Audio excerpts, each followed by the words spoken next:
से Donald Trump America के राष्ट्रपति बने तब से वो एक छोटा मोटा न्यूक्लियर विस्फोट तो रोज ही कर दे रहे हैं। जैसे हर सुबह उठकर वो सोचते हैं कि आज किसकी सुलगानी है, मगर हफ्ते भर पहले चचा ने भारत को लेकर कुछ ऐसी बात बताई है जिसने पूरे देश की राजनीति को हिला कर रख दिया।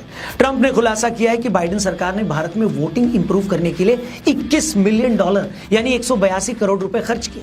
ट्रंप चचा ने यह भी कहा है कि ऐसा लगता है कि यह पैसा नरेंद्र मोदी के अलावा किसी और को भारत का प्रधानमंत्री बनाने के लिए खर्च किया गया है। और इसी एक लाइन से सारा बवाल मचा हुआ है। लोग ये सवाल पूछ रहे हैं कि आखिर भारत में वो कौन है जिसे ये पैसा दिया गया और अमेरिकी सरकार भारत में वोटिंग इंप्रूव करने के लिए इतना पैसा क्यों देगी। अमेरिका में एक संस्था है जिसका नाम है United states agency for international development यानी यूएसएड।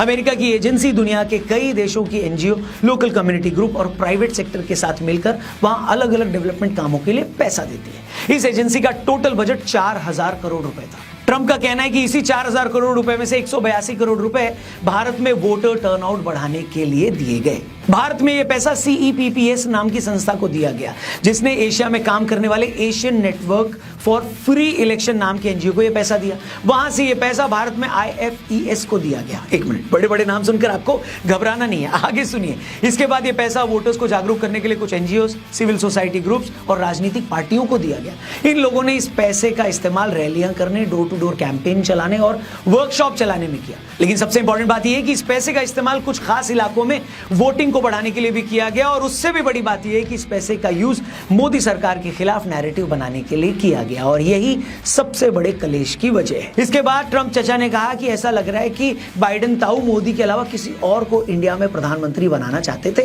अब जैसे ही ट्रंप ने यह बात कही तो बीजेपी को मौका मिल गया। उन्होंने कहा, यानी बीजेपी ने कहा कि यह सब राहुल गांधी का किया धरा है। इससे पहले कांग्रेस पार्टी ने चीन की कम्युनिस्ट पार्टी से भी एक MOU पर साइन कर रखे थे। राहुल गांधी ने अमेरिकी सांसद इल्हान उमर के साथ भी मीटिंग की थी, जो भारत विरोधी एजेंडे को आगे बढ़ाने के लिए जानी जाती है। मतलब मोटा मोटी बात यह है कि अमेरिकी सरकार भारत में ऐसे एनजीओ और लोगों को पैसा दे रही थी जिनका एक ही काम था कि वो वोटर टर्नआउट के नाम पर मोदी सरकार के खिलाफ माहौल बनाए। और ये अपने आप में एक बहुत डराने वाली बात है दोस्तों। ऐसा मैं क्यों कह रहा हूं, इसके पीछे भी कई रीजंस हैं। आपको याद होगा पिछले साल किस तरह हिंडनबर्ग ने एक रिपोर्ट जारी करके कहा था कि अडानी ग्रुप की कंपनियों का काम करने का तरीका ठीक नहीं है और ये लोग गलत तरह की प्रैक्टिस में इन्वॉल्व। जैसे ही उन्होंने ये रिपोर्ट पेश करी तो अडानी ग्रुप की कंपनियों के भाव नीचे गिर गए। हिंडनबर्ग ने खुद माना कि वो शॉर्ट सेलिंग करके पैसा कमाती है। बाद में ये मामला जब सुप्रीम कोर्ट पहुंचा और इस मामले की जब सेबी ने इंक्वायरी करी तो इसमें कुछ निकला नहीं। तब भी ये बात क्लियर हो गई थी कि गौतम अडानी भारत के सबसे अमीर आदमियों में से एक हैं। विपक्षी नेता उन्हें मोदी का क्लोज भी बताते हैं और ऐसे में अगर उन्हें बदनाम कर दिया जाए तो भारत सरकार भी कमजोर हो जाएगी। मगर हुआ क्या? कुछ भी नहीं। बांग्लादेश में शेख हसीना को हटाए जाने से लेकर हिंडनबर्ग की रिपोर्ट आने तक इन सारी घटनाओं में जितने कैरेक्टर हैं वो सब आपस में एक दूसरे को कैसे जानते हैं। अब क्या यह भी इत्तेफाक है कि जिन शेख हसीना को हटाए जाने के बाद जिन मोहम्मद यूनुस को बांग्लादेश की अंतरिम सरकार का चीफ बनाया गया वो भी अमेरिकी नेताओं के क्लोज रहे? वो अमेरिका जो एक टापू न दिए जाने से शेख हसीना से नाराज था, बताओ। और ये इत्तेफाक यही खत्म नहीं होते दोस्तों। आप 25 दिसंबर 2006 की ये तस्वीर देखिए। ये तस्वीर ढाका के नेशनल म्यूजियम में हो रहे एक कार्यक्रम की है जिसमें मोहम्मद यूनुस और अमर्त्य सेन हाथ मिला रहे हैं और इस तस्वीर के एक्सट्रीम राइट में खड़ा है आपका, हमारा, हम सबका प्यारा जॉर्ज सोरोस। अब ये बात सही है कि तस्वीरें अपने आप में कुछ एस्टैब्लिश करने के लिए काफी नहीं होती, ठीक है, फेयर इनफ। लेकिन अमर्त्य सेन मौजूदा सरकार को लेकर क्या सोच रखते थे ये सब जानते हैं। मोहम्मद यूनुस भारत को लेकर क्या सोच रखते हैं ये भी किसी से छिपा नहीं है। और जॉर्ज सोरोस के बारे में तो क्या ही बताना भाई साहब। आपको याद होगा कि हमने शेख हसीना की सरकार के तख्ता पलट के बाद जो पहला वीडियो बनाया था उसमें भी ये बात कही थी कि इन सब के पीछे अमेरिका के डीप स्टेट का हाथ हो सकता है। अब डीप स्टेट का मतलब क्या होता है? डीप स्टेट का मतलब यही होता है कि जब सरकार सीधे तौर पर किसी मैटर में इन्वॉल्व न होकर अपने प्रॉक्सीज का इस्तेमाल करके किसी दूसरे स्टेट को इन्फ्लुएंस करे।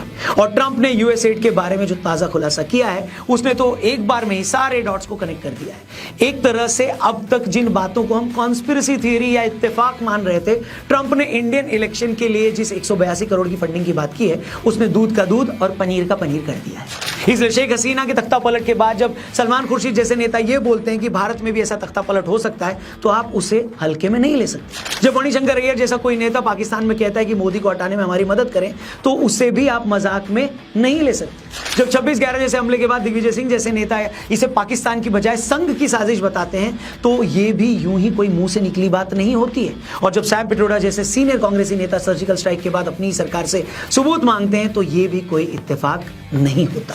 अब इससे ज्यादा और मैं क्या ही बताऊं, क्या ही समझाऊं। अमेरिका की कोई संस्था अगर भारत में वोटिंग बढ़ाने के लिए 182 करोड़ रुपए दे रही है तो ये पैसा किसको मिल रहा है, क्यों मिल रहा है और किस काम के लिए मिल रहा है, ये समझना कोई मुश्किल काम नहीं है।